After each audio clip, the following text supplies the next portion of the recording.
All right, so look, when you start studying esoteric science, occult science, the deeper metaphysics of consciousness, then the idea of war just stops making sense. In fact, it starts to sound really, really dumb. Because the deeper you go, the more you realize that everything is one source, one field, one consciousness expressing itself in billions of different lives. And when that truth starts settling in, then the idea of war starts to sound really absurd, because you realize on a cosmic level, it's just the self fighting the self. In other words, it's consciousness attacking its own reflection because it forgot the reflection was it also. War is one expression of the whole destroying another expression of the whole. So, like I said, on the deepest level, war is like cosmic self-harm. Even if you don't go that deep, even if you just look at this on the surface level, the idea of war still doesn't make any sense. Because if you follow the money, the insanity becomes clear. America spends more on the military than it does on anything that actually keeps human beings alive. Billions are poured into weapons, into bombs, into surveillance technologies, into drones, into machines that are designed to take life. Yet people in America are sleeping under bridges. Yet children are hungry. Schools are crumbling. Hospitals are closing. Communities are drowning in poverty. This country always has enough money for destruction, but never enough money for life. And look at the human cost. It's never the wealthy or the powerful that you see out on the battlefield. It's the young people. It's the teenagers. It's the young adults that are just barely stepping into adulthood. It's people with dreams, talents, futures, and their lives are ended, or at least permanently changed, because a handful of leaders feel threatened, insulted, or hungry for more power. And honestly, I think most soldiers join the military with good intentions. They join to protect their country. They join to escape poverty. They join to provide for their families or get an education. I don't think that they join to dominate or to conquer. But this system, it betrays them. It puts them in situations that no human mind is meant to endure. They witness so much death up close. They see entire villages destroyed. They watch innocent civilians die. They see children in these war zones. They carry trauma for the rest of their lives. And it wasn't because they were defending their home. It was because someone in power cared more about profit, politics, or global dominance more than they cared about human life. War destroys bodies, yes, but it also destroys minds. It destroys families.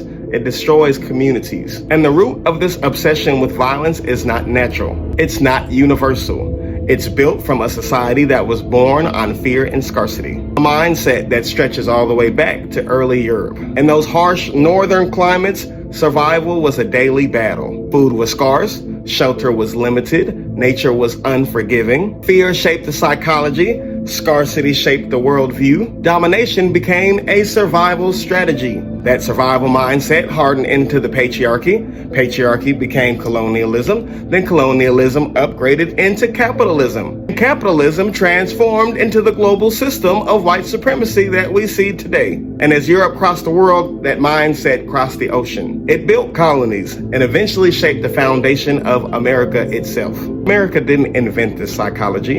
It's just a modern expression of it. Once that worldview arrived here, it was projected onto everyone. We were told that this fear was natural. We were told that this violence is universal. We were told that the world has always been like this. But that is not truth. That is trauma disguised as destiny. Because when you look at the indigenous cultures of melanated peoples across Africa, the indigenous Americas, the Caribbean, the Pacific, and ancient Asia, you see something different. These cultures had conflict, yes, but their entire identity wasn't built around war.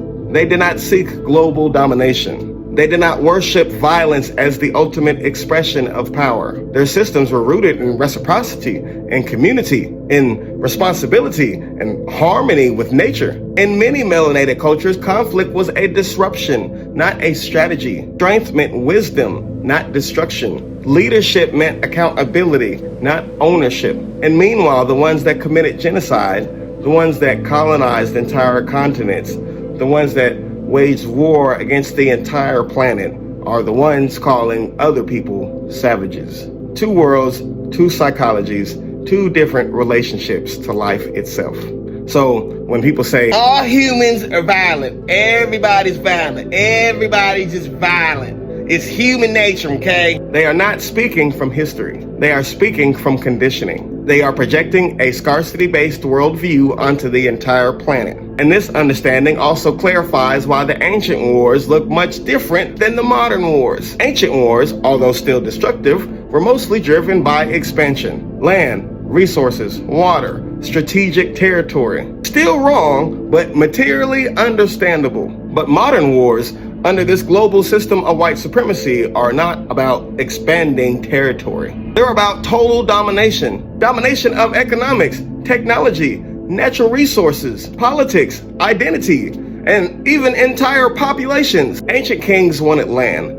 Modern systems want control of the entire planet. This is why modern wars feel so senseless, because they are not about survival. They are about insecurity disguised as purpose. Meanwhile, regular people suffer. Young people who never get the chance to grow old. Families who never recover. Veterans who return home traumatized. Civilians caught in conflicts that they never asked for. Entire communities wiped out to protect the agendas that only benefit the powerful. Now let me make something clear, because I refuse to be misunderstood. When I say war is insane, I don't mean that liberation should be passive. I'm not preaching non-resistance. I'm not saying sit still and hope that this system becomes kinder. There is a difference between domination and liberation. There's a difference between ego-driven war and dignity-driven resistance. War is unnecessary. Liberation is not. Liberation is the restoration of balance. It's the correction of violence. Liberation becomes necessary when the system is already harming people through poverty,